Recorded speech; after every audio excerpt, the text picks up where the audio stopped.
Bem-vindos de volta ao canal, ao Desafio das Súmulas. Nesse vídeo, mais uma súmula importante, que é a súmula 80 do TST, que diz respeito à insalubridade, adicional insalubridade. E a súmula fala assim: a eliminação da insalubridade, mediante fornecimento de aparelhos protetores aprovados pelo órgão competente do Poder Executivo, exclui a percepção do respectivo adicional. É uma súmula bastante simples e quer dizer o seguinte: olha só, se a empresa fornece um EPI, um equipamento de proteção individual, que é capaz de eliminar ou de neutralizar a insalubridade, ou seja, não existe mais a situação de insalubridade, porque o equipamento é suficiente para excluir, para eliminar a insalubridade, é claro que o empregado, nesse caso, ele não fará mais jus a receber o adicional de insalubridade. Por quê? Porque justamente o agente insalubre foi neutralizado, foi eliminado. E aí, portanto, essa é a situação. Bom, essa súmula é simples, é uma súmula que remete aqui a duas ideias importantes para a gente sumarizar. Primeira ideia, o adicional de salubridade é uma espécie de salário condição.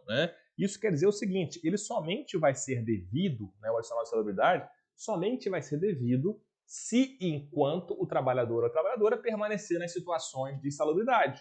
Ou seja, se por algum motivo muda a realidade do trabalho, se muda, por exemplo, o ambiente, ou se o trabalhador é deslocado de função e não tem mais contato com o agente insalubre, automaticamente vai cessar o direito de receber o adicional de insalubridade. O trabalhador não vai receber mais o adicional. Salário condição é devido apenas enquanto aquela condição de insalubridade se mantém. Beleza? Primeiro ponto aqui é esse. Segundo ponto aqui é o seguinte, olha só.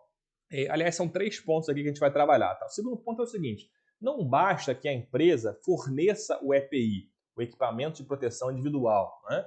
Tem que ser um EPI adequado, tem que ser um EPI adequado, tem que ser um EPI também que esteja em condições devidas, adequado, claro, e seja um EPI que seja capaz realmente de eliminar a insalubridade.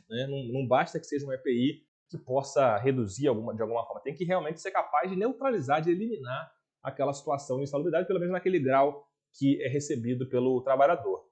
Tá? E também aqui é a seguinte, o equipamento de proteção individual ele tem que ser usado efetivamente, não basta que seja fornecido. A empresa tem que fiscalizar, inclusive, o uso, ou seja, o trabalhador ele tem que estar fazendo o uso efetivo do EPI. A empresa, de alguma forma, fiscaliza, orienta, estimula e fiscaliza mesmo para que esse empregado use o EPI. Não basta entregar o EPI e deixar isso a Deus dará. Não, tem que orientar, tem que ensinar e tem que fiscalizar para ver se o cara está usando. Então, essa que é a situação aqui. E voltando aqui no primeiro ponto aqui, é o seguinte, esse EPI tem que ser adequado e também ele tem que ser substituído quando for o caso. Isso implica que quando ficar defasado, quando ficar velho, ele vai ter que ser trocado esse EPI. Tá? Então, os requisitos aqui seriam esses. E terceiro ponto aqui importante é o seguinte, essa súmula ela nos remete a um princípio da Constituição, que é o princípio do risco mínimo regressivo. Risco mínimo regressivo. Isso quer dizer o seguinte, isso está no artigo 7º da Constituição, naquele inciso que fala assim, é direito dos trabalhadores a redução dos riscos do trabalho por normas de saúde, higiene e segurança. Ou seja, o direito fundamental dos trabalhadores não é o direito a receber o adicional de insalubridade.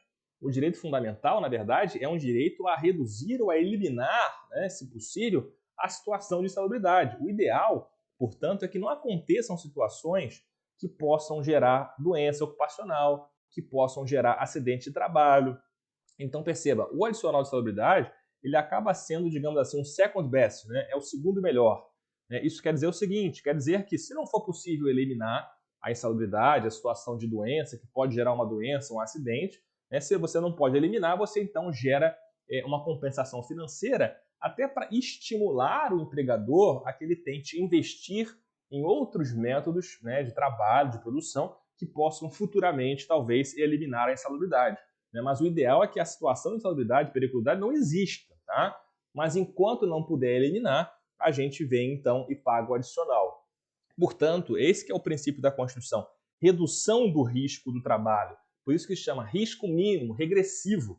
O ideal é que o risco do trabalho, o risco de adoecimento e o risco de acidente, o ideal é que paulatinamente ele vá sendo reduzido até chegar ao ponto de ser extinto. E essa situação, portanto, de eliminação da insalubridade em função do uso de um EPI, fornecimento e uso de um EPI adequado, que vai eliminar a insalubridade realmente, essa é uma situação claramente que consagra esse princípio do risco mínimo regressivo, redução dos riscos e, portanto, claro, que por ser um salário-condição, o trabalhador vai deixar de receber o adicional de insalubridade se for realmente eliminada a situação de insalubridade, beleza?